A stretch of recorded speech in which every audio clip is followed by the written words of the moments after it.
പുറമേക്ക് ഭയങ്കര സ്ട്രോങ് ആണെന്നുണ്ടെങ്കിലും വീട്ടിൽ ഒറ്റയ്ക്കിരുന്ന് നിങ്ങൾ കരയാറില്ലേ? ചില സമയങ്ങളിൽ എന്നെ ആരും പരിഗണിക്കുന്നില്ല, അല്ലെങ്കിൽ എനിക്കാരും ഒരു വില കൽപ്പിക്കുന്നില്ല, ഈ വീട്ടിൽ എല്ലാവർക്കും വേണ്ടി ഞാൻ എല്ലാ കാര്യങ്ങളും ചെയ്തു കൊടുക്കുന്നുണ്ട്, പക്ഷെ എനിക്ക് വേണ്ടത്ര പരിഗണന കിട്ടുന്നില്ലല്ലോ എന്നുള്ളൊരു സങ്കടം നിങ്ങളുടെ ഉള്ളിലില്ലേ? എന്നാൽ ഇത്തരത്തിൽ ആളുകൾ നിങ്ങൾ വില കുറച്ച് കാണുന്നതിൻ്റെ കാരണം അവർ മാത്രമാണോ? ഒരു പരിധിവരെ നമ്മുടെ ഭാഗത്തും തെറ്റുകളുണ്ട്. ഈ വീഡിയോയിൽ നമ്മളെ മറ്റുള്ളവർ വില കുറച്ച് കാണുന്നതിൻ്റെ പ്രധാനപ്പെട്ട 10 കാര്യങ്ങളെക്കുറിച്ചാണ് ഞാൻ സംസാരിക്കാൻ പോകുന്നത്. ഈ കാര്യങ്ങൾ കേൾക്കുമ്പോൾ തീർച്ചയായിട്ടും ഇതെന്നോട് തന്നെയാണോ പറയുന്നത് എന്ന് നിങ്ങൾക്ക് തോന്നിപ്പോകും. നമുക്ക് എല്ലാവർക്കും പറ്റുന്നൊരു കോമൺ മിസ്റ്റേക്കുകളാണ് ഇതൊക്കെ. അതുകൊണ്ട് വീഡിയോ മുഴുവനായിട്ടും കാണും. മറ്റുള്ളവർ നിങ്ങളെ വില കുറച്ച് കാണുന്നതിൻ്റെ പ്രധാനപ്പെട്ട ഒന്നാമത്തെ കാരണമാണ് നിങ്ങളെല്ലാം നിശബ്ദമായിട്ട് അങ്ങോട്ട് ഏറ്റെടുത്ത് ചെയ്യും. ഒരു സാധാരണ വീട്ടമ്മയുടെ ഒരു കാര്യം ആലോചിച്ച് നോക്കൂ. രാവിലെ ഒരു 5-5:30 ആകുമ്പോൾ തുടങ്ങും എണ്ണ ഇട്ട് യന്ത്രം പോലെ അങ്ങോട്ട് പ്രവർത്തിക്കാൻ, അല്ലേ? അടുക്കളയിൽ കയറുന്നു, എല്ലാ കാര്യങ്ങളും ചെയ്യുന്നു, മക്കൾക്ക് വേണ്ടി, ഹസ്ബൻഡിന് വേണ്ടി, വീട്ടിലെ മറ്റുള്ളവർക്ക് വേണ്ടി. ഇനി ജോലിയുള്ള സ്ത്രീയാണെന്നുണ്ടെങ്കിൽ അതിനുള്ള കാര്യങ്ങൾ എല്ലാം ഇങ്ങനെ ഓടി നടന്ന് ചെയ്യാണ്. അതിനിടയിൽ എവിടെയാണ് സ്വന്തം കാര്യം നോക്കാൻ നമുക്ക് സമയം, അല്ലേ? നമ്മളെല്ലാ കാര്യങ്ങളും ഇങ്ങനെ ഒറ്റയ്ക്ക് ചെയ്യുമ്പോൾ അവർ വിചാരിക്കുന്ന എന്താണ്? നമ്മളെ കൊണ്ട് എല്ലാം ചെയ്യാൻ പറ്റും, അല്ലെങ്കിൽ നമ്മൾ ഏബിളാണ് എന്നുള്ളൊരു ചിന്താഗതിയാണ് അവർക്ക്. ഇനി ചില സ്ത്രീകളൊക്കെ പറഞ്ഞേക്കാം 10-20 വർഷമായിട്ട് ഒറ്റയ്ക്ക് ഈ വീട്ടിലെ എല്ലാ ജോലികളും ചെയ്തുകൊണ്ടിരിക്കുന്ന സ്ത്രീകൾ ചിലപ്പോൾ ടയേർഡാവും. ക്ഷീണിക്കുന്ന സമയത്ത് അവർ ഹസ്ബൻഡിൻ്റെ അടുത്തോ അല്ലെങ്കിൽ മറ്റുള്ളവരടുത്ത് പറയും, എനിക്കിനി വയ്യട്ടോ ഒറ്റയ്ക്ക് ഇങ്ങനെ പണിയെടുക്കാൻ, എനിക്കൊരു സഹായം വേണമെന്ന് പറയുകയാണെന്നുണ്ടെങ്കിൽ അപ്പം അവർ തിരിയും. എന്താ അവർ പറയാമെന്നറിയോ? ഓ, നീ വല്ലാതെ മാറിയല്ലോ, വല്ലാത്ത മാറ്റം തന്നെ കേട്ടോ. ഇങ്ങനെയൊക്കെയാണ് അവർ ചിന്തിക്കുക. നമ്മളിങ്ങനെ എല്ലാം ഏറ്റെടുത്ത് അതൊരു നമ്മുടെ കടമയായിട്ട് ചെയ്യുമ്പോൾ അവരിങ്ങനെ തന്നെ വിചാരിക്കുള്ളൂ, അത് നിങ്ങളുടെ കടമയാണ്, നിങ്ങളുടെ കോൺട്രിബ്യൂഷനാണ് നടന്നുള്ളൊരു ചിന്താഗതി നിങ്ങൾക്കും അവർക്കും ഉണ്ടാവും. അതുകൊണ്ട് തന്നെ നിങ്ങൾക്ക് എത്ര വയ്യെങ്കിലും കാലാകാലം അത് നിങ്ങൾ തന്നെ ചെയ്യേണ്ടി വരും. ഞാൻ ആരെയും കുറ്റപ്പെടുത്താനല്ല, പക്ഷേ നമ്മുടെ കാര്യങ്ങൾ വേണ്ട സമയത്ത് വേണ്ടതുപോലെ തുറന്ന് പറയാൻ ശ്രമിക്കുക. എല്ലാ സമയത്തും ഓടി നടന്ന് എല്ലാ കാര്യങ്ങളും ചെയ്യാൻ കഴിഞ്ഞെന്ന് വരില്ല. ചില സമയത്ത് നമ്മൾ ടയേർഡാവും. ആ സമയത്ത് നമ്മൾ തുറന്ന് പറയണം, എനിക്ക് വയ്യ, നിങ്ങളിത് ചെയ്യൂ എന്ന് പറയാനുള്ള ഒരു ധൈര്യം നമ്മൾ കാണിക്കണം.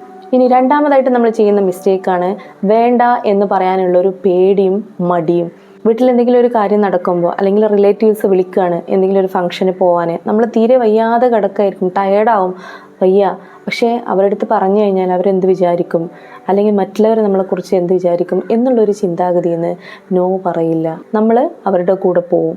ഇങ്ങനെ വർഷങ്ങളോളം നമ്മൾ അഡ്ജസ്റ്റ് ചെയ്ത് അവർക്ക് തന്നെ തോന്നിപ്പോവും, ആ ഇവൾക്ക് എന്തും പറ്റും, ഇവർ ഏത് സമയത്തും എന്തിനും അവൈലബിൾ ആണ് എന്നുള്ളൊരു ചിന്ത അവരുടെ മനസ്സിലുണ്ടാവും. അത് നമ്മളായിട്ട് ഇട്ട് കൊടുക്കുന്നതാണ്.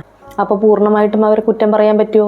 ഇനി എങ്ങാനും ഏതെങ്കിലും ഒരു സമയത്ത് നിങ്ങൾ വേണ്ട അല്ലെങ്കിൽ എനിക്ക് പറ്റൂല എന്ന് പറയുകയാണെന്നുണ്ടെങ്കിൽ അവർ നേരെ തിരിയും, അല്ലേ? ഷോക്കായി പോവും. പക്ഷെ സാരില്ല, നിങ്ങൾ നോ പറയേണ്ടടുത്ത് നോ പറയാൻ പഠിക്കുക. അത് നിങ്ങളുടെ വില കൂട്ടുകയുള്ളൂ. ഇനി മൂന്നാമതായിട്ട് നിങ്ങളുടെ വില കുറയാനുള്ള കാരണം നിങ്ങളുടെ സ്വപ്നങ്ങൾ മുഴുവനായിട്ട് മാറ്റിവെച്ച് മറ്റുള്ളവർക്ക് വേണ്ടി നിങ്ങളുടെ ജീവിതം അങ്ങോട്ട് ഒഴിഞ്ഞു വെച്ചു എന്നുള്ളതാണ്. ചില പെൺകുട്ടികളൊക്കെ കല്യാണത്തിന് മുമ്പ് ഒരുപാട് സ്വപ്നങ്ങളുമായിട്ട് ജീവിച്ചിട്ടുണ്ടാവും. പക്ഷെ കല്യാണത്തോടു കൂടി ഇനിയൊന്നും വേണ്ട, എൻ്റെ സ്വപ്നങ്ങളൊക്കെ അവിടെ കിടക്കട്ടെ, ഇനി മറ്റുള്ളവർക്ക് വേണ്ടി, ഹസ്ബൻഡിനും മക്കൾക്കൊക്കെ വേണ്ടിയിട്ട് അങ്ങോട്ട് ജീവിച്ച് തീർക്കാം എന്നുള്ളൊരു ചിന്താഗതിയിൽ അവർക്ക് വേണ്ടി അവരുടെ കാര്യങ്ങൾ മാത്രം നോക്കി നമ്മളുടെ ഒരു കാര്യത്തിനും ഒരു വാല്യൂ കൊടുക്കാതെ ഒന്ന് ചിന്തിച്ച് നോക്കിയിട്ടുണ്ടോ? നിങ്ങൾക്ക് ഇഷ്ടപ്പെട്ട ഒരു ഭക്ഷണം അല്ലെങ്കിൽ നിങ്ങൾക്ക് ഇഷ്ടപ്പെട്ട ഒരു കാര്യം ചെയ്യാൻ നിങ്ങൾ എപ്പോഴെങ്കിലും ചിന്തിച്ചിട്ടുണ്ടോ? അല്ലെങ്കിൽ അങ്ങനെ ചിന്തിക്കുന്ന സമയത്ത് എന്താണ് മനസ്സിൽ വരിക? ഓ, ഞാനിപ്പം ഇനി ഇതൊക്കെ ചിന്തിച്ച് ജീവിക്കണേ, ഇനിയിപ്പം അവർക്കും വേണ്ടിയിട്ടൊക്കെ കാര്യങ്ങൾ, മക്കൾക്ക് വേണ്ടി കാര്യങ്ങൾ ചെയ്തു കൊടുക്കുക എന്നല്ലാതെ എൻ്റെ ജീവിതം പോട്ടെ എന്നല്ലേ നിങ്ങൾ ചിന്തിക്കണത്? അപ്പോൾ നിങ്ങൾക്ക് വില കൽപ്പിക്കുന്നില്ല എന്നുണ്ടെങ്കിൽ വേറെ ആരാ നിങ്ങൾക്ക് വില കൽപ്പിക്കുക? ചിലപ്പോൾ ചില അമ്മമാരൊക്കെ പറയും, നല്ല സ്നേഹമുള്ള മക്കളൊക്കെ അവരുടെ അടുത്ത് ചോദിക്കുമ്പോൾ, അമ്മേ അല്ലെങ്കിൽ അമ്മ നിങ്ങൾക്ക് ഇഷ്ടപ്പെട്ട ഫുഡ് ഏതാണ്, അല്ലെങ്കിൽ നിങ്ങൾക്ക് ഇഷ്ടപ്പെട്ട ഒരു ഡ്രസ്സ് വാങ്ങിത്തരട്ടെ എന്ന് ചോദിക്കുമ്പോൾ, എനിക്ക് എന്ത് ഇഷ്ടപ്പെട്ടത്, നിങ്ങൾക്ക് ഇഷ്ടപ്പെട്ടത് വാങ്ങിക്കോളി എന്നാ പറയാം, അല്ലേ? അപ്പോൾ അവരിഷ്ടം പോലും മറന്നു പോയി എന്നുള്ളതാണ് സത്യം. ഇത്തരത്തിൽ നമ്മൾ ആത്മവിശ്വാസം കുറക്കുമ്പോൾ നമ്മുടെ വാല്യൂ കുറഞ്ഞു പോവുകയാണ്. ഇനി നാലാമതായിട്ട് പറയാനുള്ളത്, നിങ്ങൾ അധികം അങ്ങോട്ട് സഹിച്ച് നിൽക്കുകയാണ് എന്നുള്ളതാണ്. നിങ്ങൾ ആരെന്ത് പറഞ്ഞാലും, ഭർത്താവായിക്കോട്ടെ, ഞാൻ കുറ്റപ്പെടുത്തല്ല കേട്ടോ, ആരും ആയിക്കോട്ടെ, നിങ്ങളോട് ഹാർഷായിട്ട് സംസാരിക്കുമ്പോൾ, ഈവൻ മക്കൾ പോലും നിങ്ങളടുത്ത് ഒച്ചയിട്ട് സംസാരിക്കുമ്പോൾ നിങ്ങളവിടെ മിണ്ടാതിരിക്കും, അല്ലേ?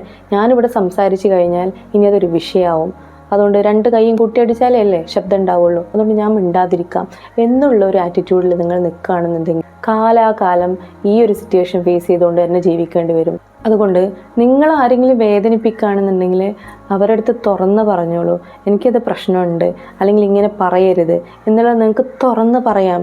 അത് പറയാതിരുന്നാലാണ് പ്രശ്നം. അതൊരു വഴക്കോ കാര്യങ്ങളോ ഒന്നുമല്ല, നിങ്ങളുടെ സെൽഫ് റെസ്പെക്റ്റ് ആണത്. ഇനി അഞ്ചാമതായിട്ട് നിങ്ങൾ ചെയ്യുന്നൊരു മിസ്റ്റേക്കാണ് നിങ്ങളുടെ കാര്യങ്ങളൊക്കെ അല്ലെങ്കിൽ നിങ്ങൾ ചെയ്യുന്ന ജോലികളൊക്കെ വളരെ വില കുറച്ച് കാണുക എന്നുള്ളത്. ചില വീട്ടമ്മമാരൊക്കെ പറയുന്നത് കേൾക്കാം, വേറെ ആരെങ്കിലും ചോദിക്കുകയാണ് എന്തെങ്കിലും പണിയുണ്ടോ അല്ലെങ്കിൽ ജോലി ഉണ്ടോ എന്ന് ചോദിക്കുകയാണെങ്കിൽ ഏയ് ഞാനൊരു വീട്ടമ്മയാണ്. എത്ര നിസ്സാരമായിട്ടുള്ളൊരു വേർഡാണ് പറയുന്നതെന്ന് നമുക്ക് തോന്നിപ്പോവും. പക്ഷേ യഥാർത്ഥത്തിൽ ഒരു വീട്ടമ്മ എന്ന് പറയുന്നത് ചില്ലറ കാര്യമാണോ? ഒരു വീട് നിയന്ത്രിക്കുക എന്നുള്ളത് എത്ര സ്കില്ലുകൾ ആവശ്യമുള്ള കാര്യമാണ്. ഒരു വീട് മാനേജ് ചെയ്യണമെന്നുണ്ടെങ്കിൽ അവിടുത്തെ പ്ലാനിങ്, ബഡ്ജറ്റ്, എത്ര പേഷ്യൻസ് വേണം. ഒരു കുടുംബമാകുമ്പോൾ എത്ര പ്രോബ്ലംസ് വരും. അതൊക്കെ സോൾവ് ചെയ്ത് മുന്നോട്ട് പോകണമെന്നുണ്ടെങ്കിൽ എത്രമാത്രം സ്കില്ല് ലേഡിക്ക് വേണം. പക്ഷെ നമ്മൾ പറയുന്നത് എന്താണ്? ഞാൻ വീട്ടമ്മയാണ്, ഹൗസ് വൈഫാണ്. വളരെ സിമ്പിളായിട്ടുള്ളൊരു വേർഡായിട്ട് അതിനെ മാറ്റിയിരിക്കുകയാണ് അല്ലേ? അപ്പോൾ കേൾക്കുന്നവർ വിചാരിക്കും ഹൗസ് വൈഫ്, ഒരു പണിയില്ലാത്തവൾ എന്നുള്ളൊരു നിർവചനമാണ് അതിനുണ്ടായിരിക്കുക. അപ്പം നമ്മൾ നമ്മളെ വാല്യൂ കുറച്ച് കാണണ്ട.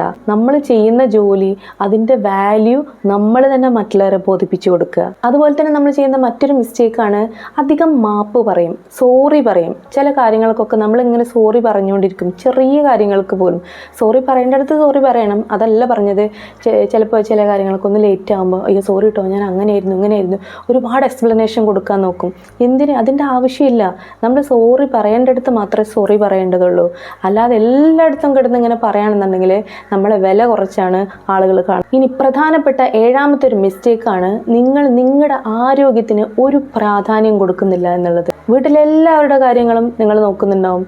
മക്കൾക്കൊരു ചെറിയ പനി വന്നാൽ പോലും നമ്മൾ ഉറക്കമൊഴിച്ചിരുന്നവരുടെ കൂടെ ഇരിക്കും.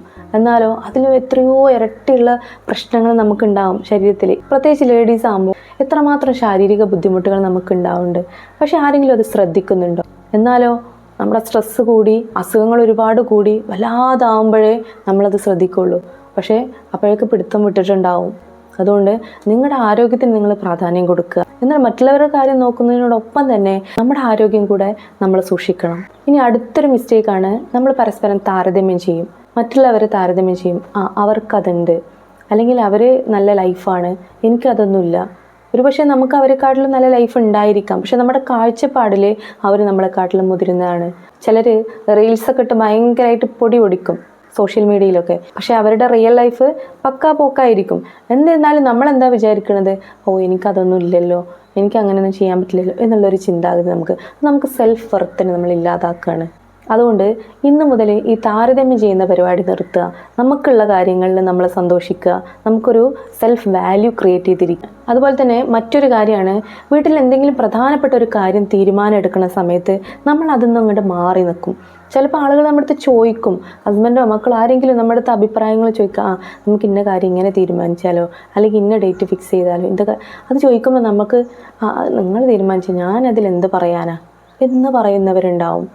പക്ഷേ നമുക്ക് അത് പറയുന്നതിലൂടെ നമുക്കൊരു കുറ്റബോധമാണ്, അയ്യോ ഞാനിതൊന്നും പറയാൻ ആളല്ല എന്നുള്ളൊരു ചിന്താഗതിയാണ്. എന്തിനാണ് നിങ്ങൾ ഇങ്ങനെ ചിന്തിക്കേണ്ട ആവശ്യം? നിങ്ങളുടെ തെറ്റാണെങ്കിലും നിങ്ങളുടെ അഭിപ്രായം അവിടെ ബോധ്യപ്പെടുത്തുന്നതിനോടുകൂടി നിങ്ങളുടെ വാല്യൂ ആണ് അവിടെ ഉയർത്തുന്നത്. അത് മനസ്സിലാക്കണം. ഇനി പ്രധാനപ്പെട്ട മറ്റൊരു മിസ്റ്റേക്ക്, നിങ്ങൾ നിങ്ങളെ വില മതിക്കുന്നില്ല, സെൽഫ് ലവ് തീരെ ഇല്ല എന്നുള്ളതാണ്. ഒരു കണ്ണാടിക്ക് മുമ്പിൽ പോയി നിന്ന് കുറച്ച് നേരം നോക്കി നിൽക്കുമ്പോൾ നിങ്ങൾ എന്താ ചിന്തിക്കാറുള്ളത്? ഒരു റിഗ്രറ്റ്, അല്ലെങ്കിൽ ഒരു മോശത്തരം അല്ലേ? ഞാൻ എന്ത്, എൻ്റെ കാലമൊക്കെ കഴിഞ്ഞു, ഇനിയിപ്പോൾ എന്ത് എന്നുള്ളൊരു ചിന്തയാണ് നിങ്ങൾ ചിന്തിക്കുന്നത് കണ്ണാടിൻ്റെ മുമ്പിൽ നോക്കിയിട്ട്?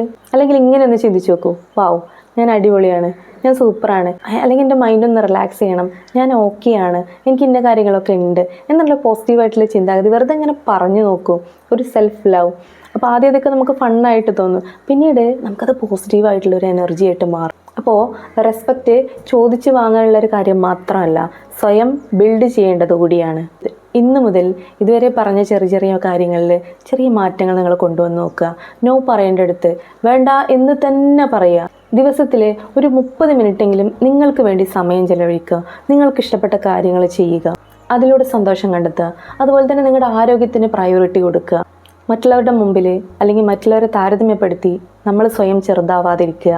കാമായിട്ട് നമ്മുടെ കൂടെയുള്ളവരുടെ അടുത്ത് നമ്മുടെ പ്രശ്നങ്ങൾ സംസാരിക്കുക, അവരുടെ അടുത്ത് കാര്യങ്ങൾ ഷെയർ ചെയ്യുക, അഭിപ്രായങ്ങൾ പറയുക. നമ്മുടെ ചുറ്റുമുള്ളവരാരെയും നമുക്ക് മാറ്റാൻ കഴിയില്ല, പക്ഷേ മാറ്റം നമ്മുടെ ഉള്ളിൽ നിന്ന് വേണം. നിങ്ങളെ വില മതിക്കുന്ന നിമിഷം മുതൽ ലോകം നിങ്ങൾ അംഗീകരിക്കാൻ തുടങ്ങും. ആ സത്യം നിങ്ങൾ മനസ്സിലാക്കുക. അപ്പോൾ പുതിയൊരു വീഡിയോയുമായിട്ട് പുതിയൊരു വിഷയമായിട്ട് വീണ്ടും കാണാം. അതുവരേക്കും ഗുഡ് ബൈ.